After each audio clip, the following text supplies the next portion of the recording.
Honorable Speaker, and all these signs were brought to the attention of the public and to the attention of the administration. There was a point at which Adani's accounts in Switzerland were frozen, and we brought it up in committee, the Committee of Transport, when we were discussing the JKIA deal. But nobody was listening to us.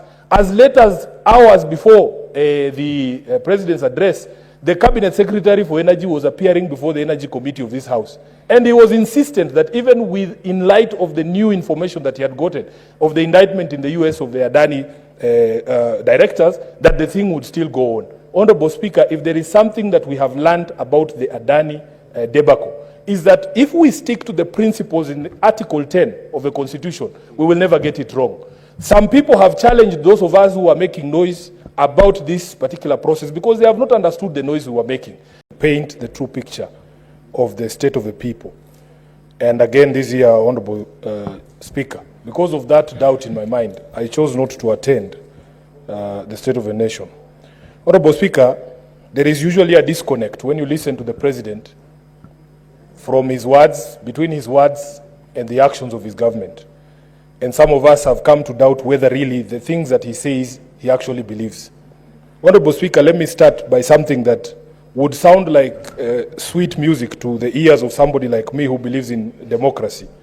At paragraph 53 of the President's speech, Honorable Speaker, the President, and I wanted to read this verbatim, said, "We are a democracy, and the democracy is a hard-won, non-negotiable right and guarantees freedom that we are proud of and must always defend.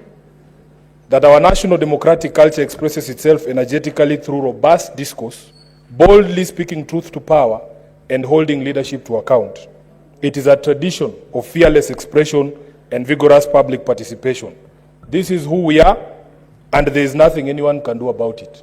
That is where I want to begin. The President could as well have been describing me. We are who we are. We believe in this democracy, we'll fight for it, and there's nothing anyone can do about it. The question in my mind is whether the President actually believes in the words that he spoke. Honorable Speaker, if you go to another thing that he said that sounded like music to ears of the people who actually believe in democracy and participation of the people, he said that he had learned through the hard as well as customary ways that listening is a full-time occupation of leadership, and that all questions asked by the people must be answered thoroughly and in full. The question we ask ourselves is whether he actually believes the words that came out of his mouth, that he is a listening president, number one, and that all questions asked by the people have been answered by his administration thoroughly and in full.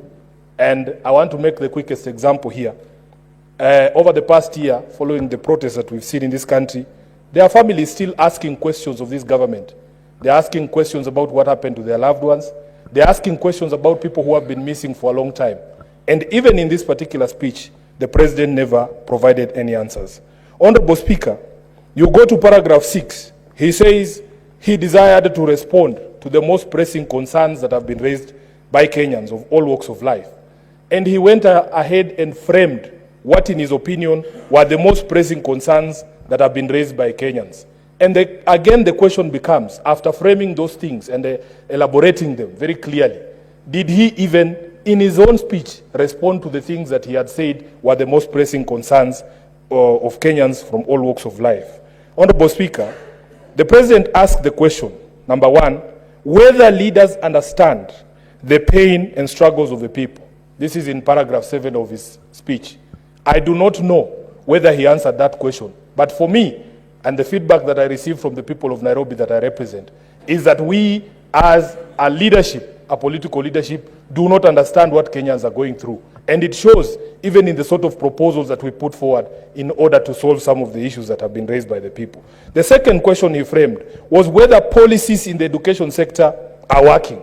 Honorable Speaker, I also do not know whether he really answered it. But from the feedback of the people that I represent, is that education is in a crisis and that no plausible solutions are being proffered by his government. Then he asked the questions whether developments in relation to democracy, human rights, fundamental freedoms, rule of law, and transparency and accountability. This is in paragraph 8. Whether the direction of developments in relation to these issues is positive or negative. Again, Honorable Speaker, I don't know whether he answered it, because in the speech, I personally did not find an answer that is a true reflection of the situation on the ground. And some of the issues that Eddie has spoken here to point to a direction in direct opposite from the direction we should be going when it comes to issues of democracy, human rights, fundamental freedoms, the rule of law, transparency and accountability. He also asked the question whether policy and his administration is only in furtherance of service delivery or just in aid of political strategy. Many people that I speak to, Honorable Speaker, believe that everything this administration does has nothing to do with the lives of Kenyans. They are only looking for the political outcomes, and especially putting the president in a position that he can vie for re-election in 2027. Honorable Speaker, then of course, as I expected, he spent a considerable amount of time looking back to the situation that he inherited when he came into power. And this is again something that even in my previous debate on his speech last year, we said we want to encourage this administration to be forward-looking. Yes, we understand the situation that was obtaining in September of 2022, but you are halfway through your presidency, Mr. President. You cannot still be talking about the war in Ukraine and the strictures of supply chain during or out of the war in Ukraine. We want you now to move forward, because at this particular point in time, you cannot still be talking about 2022 and telling us that you have laid firm foundations that maybe many of us do not see. Honorable Speaker, of course there were issues with some of the figures that were being thrown around in his statement. For instance, he claimed that inflation at the point he took over in September of 2022 was at 9.6%. Massaging of those numbers, whether it is by a small margin or not, is aimed to achieve a certain end, that the perspective is to be painted that he inherited things that were so bad, but that he has brought them back to life.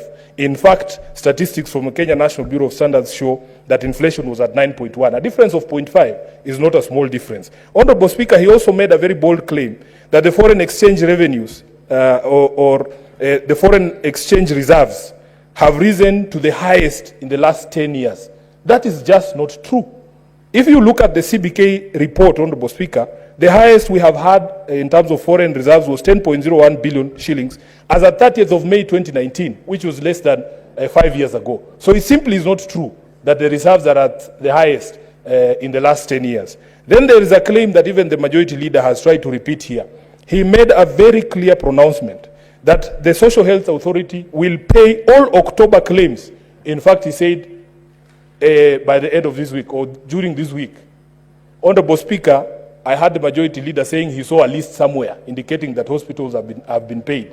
I can confirm here, Honorable Speaker, that that money has not been paid as we talk today. Honorable Speaker, then there was this issue that Senator Khalwale alluded to of a standing ovation. Personally, I was embarrassed for all my colleagues who were present in the House that day, because I believe personally that you are not supposed to expect praise for doing the right thing. You are not supposed to expect praise for doing the right thing. This is something that Kenyans have raised objection over for the past few months. And I want to thank my colleagues in this House, especially Senator Onyonka, who has stayed on business on this question of the PPPs involving Adani. They say that where there is smoke, there is fire.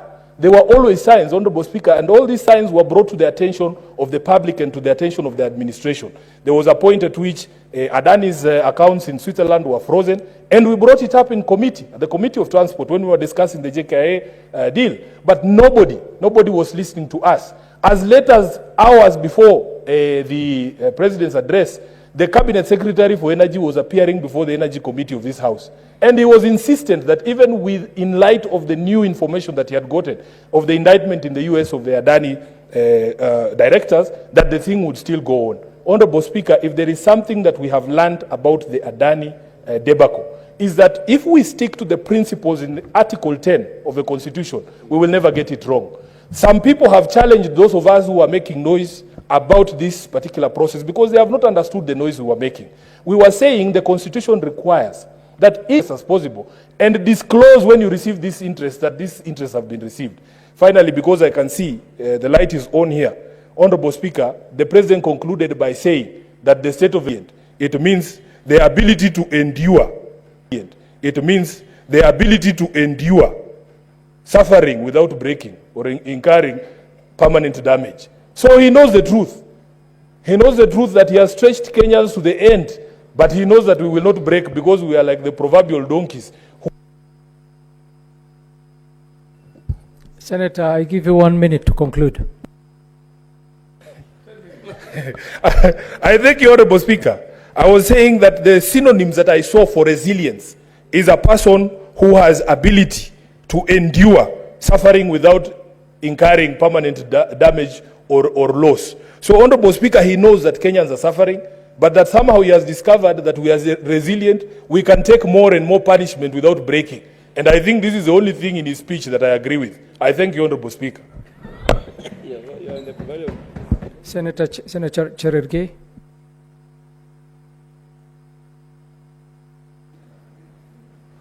Thank you, Mr. Speaker, for this opportunity. I want to